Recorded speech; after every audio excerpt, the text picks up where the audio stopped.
നാം എല്ലാവരും നേട്ടങ്ങൾ കൈവരിക്കുവാൻ പരിശ്രമിക്കുന്നവരാണ്.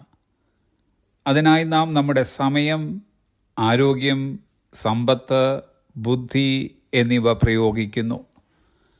നമ്മുടെ ജീവിതകാലം മുഴുവൻ പരിശ്രമത്തിനായി വിനിയോഗിക്കുന്നു. എന്നാൽ ഒരു ക്രിസ്തു വിശ്വാസി അറിഞ്ഞിരിക്കേണ്ട ഒരു യാഥാർത്ഥ്യം, ദൈവത്തിൻ്റെ ഒരു നിമിഷത്തെ അനുഗ്രഹം നമ്മുടെ ജീവിതകാലം മുഴുവൻ പരിശ്രമിക്കുന്നതിനേക്കാൾ വളരെ കൂടുതലാണ്.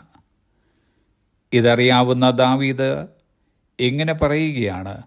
119 സങ്കീർത്തനം 58 വാക്യം, പൂർണ്ണ ഹൃദയത്തോടെ ഞാൻ നിന്റെ കൃപയ്ക്കായി യാചിക്കുന്നു.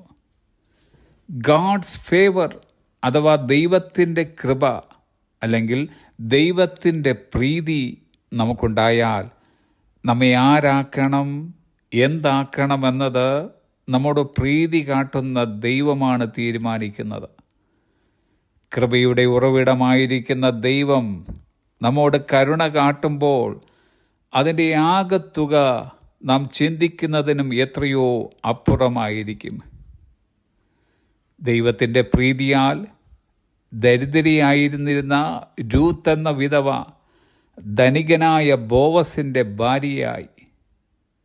എസ്തേറിനെ രാജ്ഞിയാക്കിയതും യഹൂദാ ജനതയെ രക്ഷിക്കാൻ അവളെ മുഖാന്തരമാക്കിയതും ദൈവത്തിൻ്റെ പ്രീതി അവളിൽ ഉണ്ടായത് നിമിത്തമാണ്.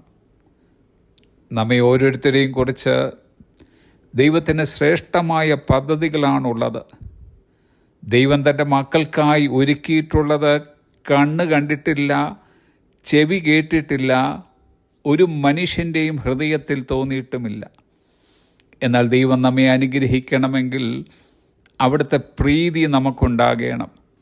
ആ പ്രീതി ലഭിക്കേണ്ടതിനായിട്ടാണ് നാമും ദാവീദ് ചെയ്തതുപോലെ പൂർണ്ണ ഹൃദയത്തോടെ അവിടുത്തെ പ്രീതിക്കായി യാചിക്കേണ്ടിയത്.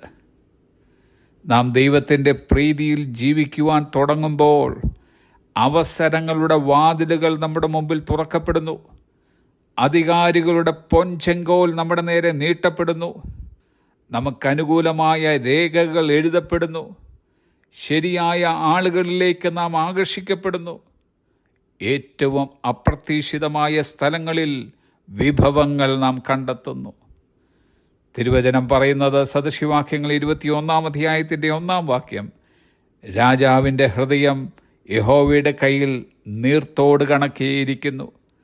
തനിക്കിഷ്ടമുള്ളിടത്തൊക്കെയും അവൻ അതിനെ തിരിക്കുന്നു. ചലിക്കുന്ന പ്രവാഹത്തിൻ്റെ ദിശ മാറ്റുന്നത് പോലെ ദൈവത്തിന് ആളുകളുടെ ഹൃദയങ്ങളെ മാറ്റാൻ കഴിയും. നമുക്കെതിരായി നിൽക്കുന്നവരുടെ മനസ്സിനെ നമുക്കനുകൂലമാക്കുവാൻ ദൈവത്തിന് ഒരു നിമിഷം മതി. നമുക്കർഹതയില്ലാത്തതും യോഗ്യതയില്ലാത്തതുമായ അനുഗ്രഹങ്ങൾ നൽകാൻ ദൈവത്തിൻ്റെ പ്രീതിക്ക് കഴിയും. നമ്മുടെ സ്വന്തം നിബന്ധനകളിൽ കാര്യങ്ങൾ നടക്കാൻ ആഗ്രഹിക്കുന്നത് നിർത്തിയിട്ട് ദൈവത്തിൻ്റെ പ്രീതിക്കായി പ്രാർത്ഥിക്കുവാൻ തുടങ്ങുക. നമ്മുടെ ദൈവം വാഗ്ദത്തങ്ങൾ തരുന്ന ദൈവം മാത്രമല്ല, വാഗ്ദത്തങ്ങൾ നിറവേറ്റാൻ കഴിവുള്ള ദൈവവും വാഗ്ദത്തങ്ങളിൽ വിശ്വസ്തനുമാകുന്നു. Have a blessed day.